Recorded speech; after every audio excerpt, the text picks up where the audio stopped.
Welcome to the Battle Drill Devotional Podcast with Captain Rob Westwood-Payne.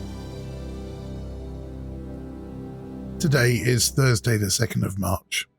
This week in Battle Drill Devotionals, we look at temptation and how to resist it.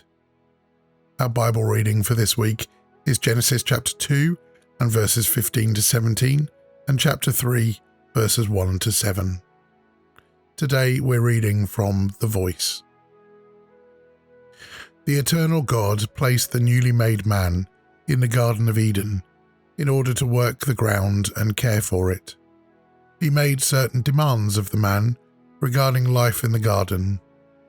God said, "Eat freely from any and all trees in the garden. I only require that you abstain from eating the fruit of one tree, the tree of the knowledge of good and evil. Beware, the day you eat the fruit of this tree, you will certainly die." Of all the wild creatures the eternal God had created, the serpent was the craftiest.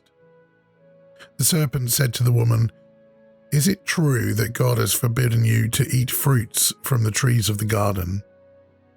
"No, serpent," replied Eve. "God said we are free to eat the fruit from the trees in the garden. We are granted access to any variety and all amounts of fruit, with one exception, the fruit from the tree found in the center of the garden.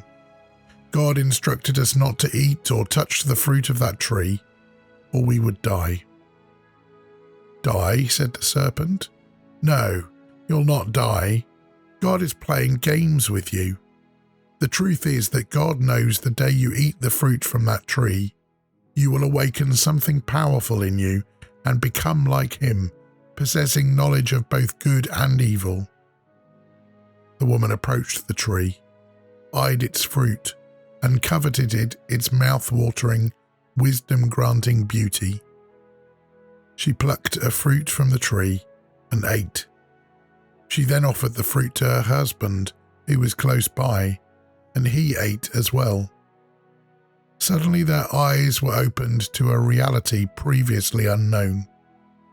For the first time, they sensed their vulnerability and rushed to hide their naked bodies, stitching fig leaves into crude loincloths. Amen.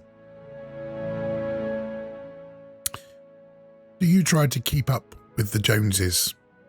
Or do you look over the fence and think the grass is greener over there?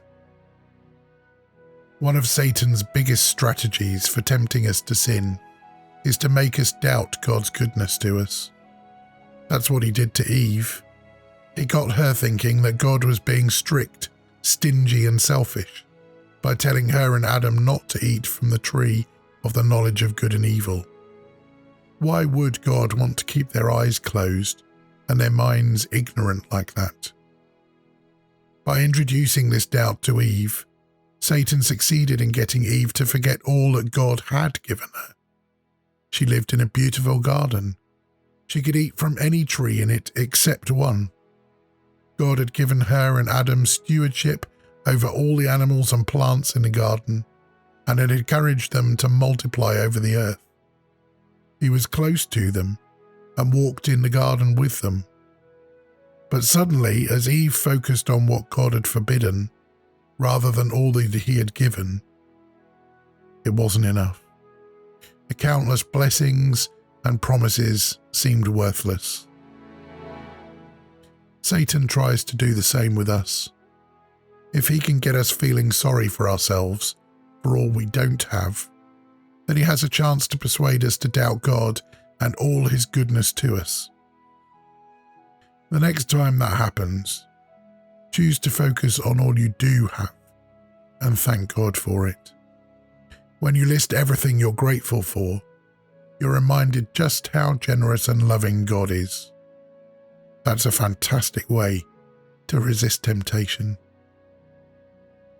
As you think about this today, you might want to use this question to help you. What are the first 3 things that come to mind for which you are grateful? And I hope to see you again soon for another battle drill. If you would like to subscribe to Captain Rob's Battle Drill Devotional, wherever you choose to listen to podcasts, or if you'd like to receive them direct to your inbox, head to www.equippinghispeople.com/devotional and follow the instructions.